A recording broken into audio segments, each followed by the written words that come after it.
Hello everyone, welcome to my kitchen. My name is Michael and today I thought I would share with you my recipe for my Italian olive artisan bread. So let's get started making this because this is going to be one of those that you're going to try out for yourself. It is so delicious. So I've got 1.5 cups of warm water, and you want your water to be between 100 and 110 degrees Fahrenheit. We don't want it any hotter than that because it could kill the yeast after you put it in it, and you don't want it any lower than that because it might take a little bit longer for it to activate. So I'm going to go ahead and check my temperature of my water here, and it's showing 104.9. So definitely, if you don't have one of these kitchen thermometers, grab one of these because they really come in handy. So 104.9 for that.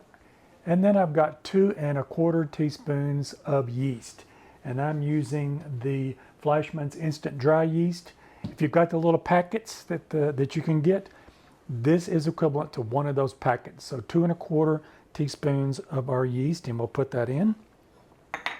We'll give that a little stir, and you can put just a little bit of sugar in it if you want to. Yeast loves sugar, and it'll activate just a little bit faster, but I'm going to go ahead and prepare my other ingredients while this is activating, and we'll let her sit on the counter between 5 and 10 minutes. And we want to make sure we get nice bubbles on that. What we don't want to do is make our bread and find out that the yeast is dead and it's not going to activate, so we get a good rise on it. So always activate your yeast first, just to make sure that you got some good yeast. You don't have to if you don't want to, but it's something that I do on all of mine. Now I have a bowl here, and I've got another set of scales here, and what we want is 3½ cups of bread flour, or you want 450 grams if you're measuring it that way. So you get a more accurate measurement if you measure it with the scale than you would with the measurement with cups. If you don't have a scale, you can definitely get 3½ cups. Just remember, when you are measuring out your flour,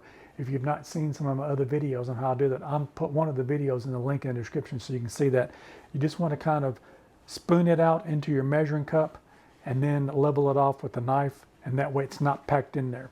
You get a different measurement if you pack or you scoop flour into your measuring cup versus spooning it in. So definitely, if you got the scale, it's 450 grams. We'll put this on our scale now, and we will tear this back down to 0, and we're going to get 450 grams. All right, now that I've got my 450 grams of my flour measured out, and again, that is bread flour. You want to use bread flour for that. I've got a whisk here, and I'm going to put in 1 teaspoon of salt. And then I'm going to put in 1 tablespoon of this Italian seasoning. And I just picked this up at the store. You can get any Italian seasoning spices that you like, or you can make your own if you make your own. It's 1 tablespoon of my Italian seasoning. And we're just going to whisk that through the mixture.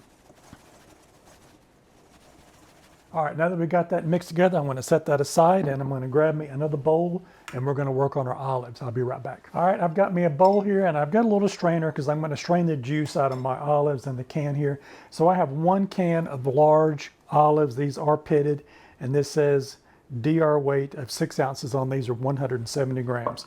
So I'm going to open these up, and I'm going to drain out the liquid from our olives. These are just black olives, pitted. We're not going to be using the juice today, but we are going to be using our olives. So I've got a knife here, and what we're going to do is we're just going to take them and we're just going to cut them into little slices. So if you can find the olives that are already sliced up, you can definitely use those. We'll be looking at those. They're kind of, so the shape of these kind of look like that. They're about a little less than 1/4 inch on those. And so I'm going to continue to work on all of these. And if you can find the cans that are already sliced up, you can definitely do that. I don't mind doing these with the whole ones. So I'm going to continue to work on these, and I'll be back in just a minute. And by the time that's done, our yeast proofing should be done about the same time. All right, we want to look at our yeast now. It has been a few minutes, and you can tell by looking at that our yeast is doing really well. It is loving being brought back again. So I've got my yeast here, and I've got my flour, and I've got my olives that I've cut up. So I'm going to go ahead and put the olives in. And then I'm just going to kind of give those a little mix through with this spatula. Now we'll add our yeast. And we'll scrape the sides of that down to make sure that we get all of that out of there. This is a really forgiving dough. We're going to get in there with our hands in just a few minutes. We will not be needing this. We're just going to bring this all together. All right, so we've got, I don't see any more loose flour in there. So we've got our clean hands. I'm going to take the dough off my spatula there, and we're just going to go in and just kind of bring it together. Finish putting it all together. All right, now that we've got that together, you just want to kind of loosely just kind of form it into a ball, and we're going to get some cling film, and I'm going to put it on the top. All right, we've got our cling film now on our container. And my house is fairly cool today, so I'm going to put this somewhere where it's going to be able to proof for about 1.5 to 2 hours. You want this to double in size. I'm just going to put mine in the microwave. That way it stays out of this draft of the air conditioning in the house. And we'll let this sit in there. If you want to put it into your oven, just make sure that it is off. And we'll just let it sit in there and do its thing and rise. And we'll come back and I'll show you what we're going to do after it has risen and doubled in size. I am back. It's been 2 hours. And as you can see here, my olive Italian bread has risen. It has doubled in size. So I'm going to take this wrap off the top of it and we're going to move on to the next step. So if you haven't seen my video, I made another video where I made some artisan bread in a Dutch oven, and I'm going to be using the cloche today that I got the other day to finish this out. So I'm going to explain both procedures here as I go through. So what we're going to do is I want to take a little bit of my bread flour. We're going to put some out on the countertop here on this cutting board. You'll take your olive loaf dough that you've got, and we want to dump that out on the counter. As you can see, that come out of that really easily. And just kind of flatten it out a little bit. And we're not going to need it. We just want to kind of turn it in on itself about 4 or 5 times. All right, so there we go. Now we want to just roll this into a ball. Now here's where the difference goes. If you're going to be using your Dutch oven at this point, you will take some parchment paper, and I just kind of crinkle it up a little bit, and we want it big enough size piece of paper that will fit into your Dutch oven. So then you would put your paper here with your dough in your bowl and just cover it with a cloth or something to keep it from drying out, and you're going to let the dough rest on the counter for 30 minutes. At that point, you take your Dutch oven, you put it into your oven cold. With a cold oven, we want to raise the temperature of the Dutch oven up with the stove to 450. That'll take about 30 minutes. You'll take your Dutch oven out, you'll take the paper with the bread dough, put it into your empty Dutch oven, put it in the oven and cook it for 30 minutes. At 30 minutes, take the lid off of it, leave it in the oven at that same temperature for 5 more minutes, and that'll put your little browning crust on the top of it. If you want to see that full video, I'll put the link in the description box and you can check out the full video on how I made the other loaf that I made with the artisan bread in the Dutch oven for those full instructions. But today, because I'm going to try this out, I've given this a wash. And with this now, I need to put a little bit of flour into the bottom of it. I'm going to take the dough that I've got here, and I'm going to put that here on the base. I'm going to put the lid on it, and I'm going to let it rest here on the counter for about 45 minutes to an hour. I'm going to check on it to see how it's rising up and make sure that it doesn't get too big.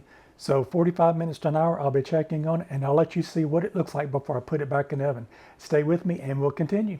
All right, I am back and I've got my oven heating to 400 degrees Fahrenheit, and I wanted to show you the rise that's on this beautiful Italian olive loaf artisan bread. Look at that, how delicious that looks. Cut the slits in the top of it, and I'm going to be using a bread lame today, and I'm going to show you how to do that. This is the blade that comes with the bread lame. There's about 4 or 5 of them in the package, and you want to be really careful with these because both sides of these, both edges of that blade is really sharp. And what you do is you just take it and in your hand just bend it back like that, and then you'll take the tool that came with it and you'll run it in one of the edges all the way to the other side and then let go of it. So it is in the first slot on both of those. All right, now that we've got our tool put together, we're going to put the slits on the top of the bread, and you can do that however you want to.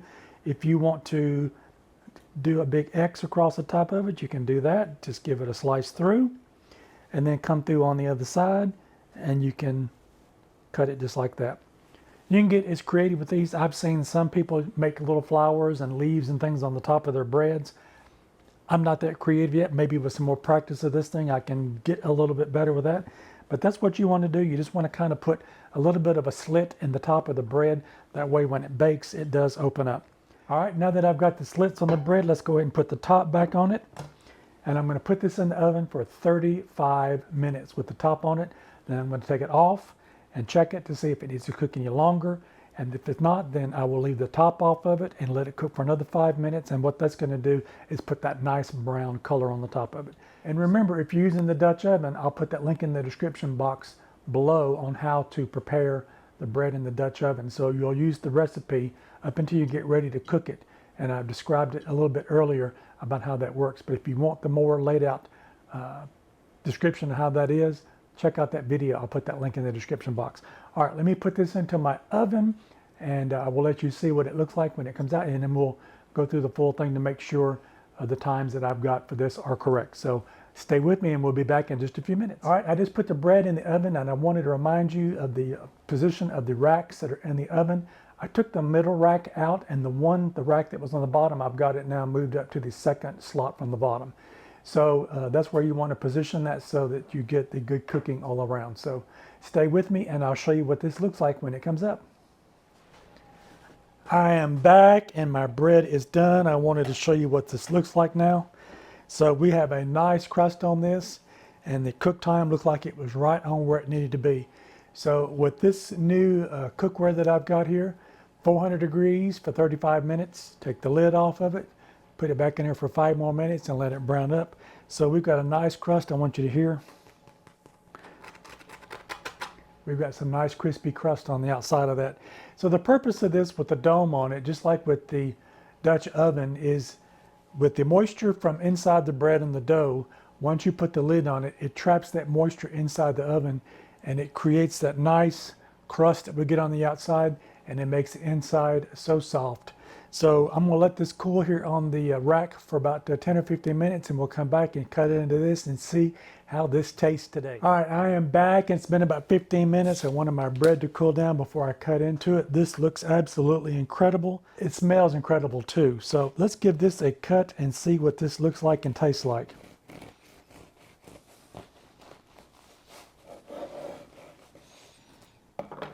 So let's look inside of that and see, look how incredible that bread looks, the texture of that, all those olives all the way through there.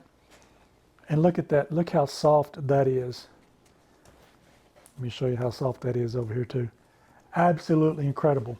I cannot wait to give this a little taste and see what this tastes like. There's nothing like fresh bread made at home. And you can see how easy it is to make. There's not a lot of ingredients in it, and look what the result that you get out of it. Let's give this a try.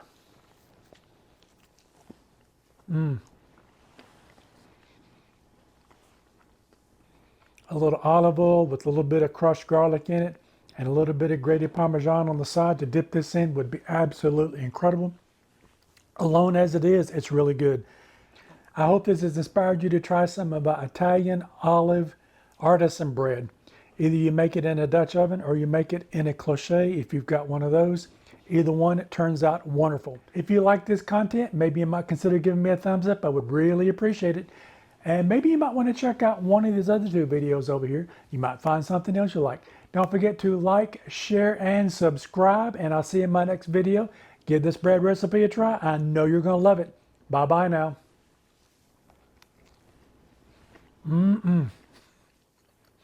That is so good.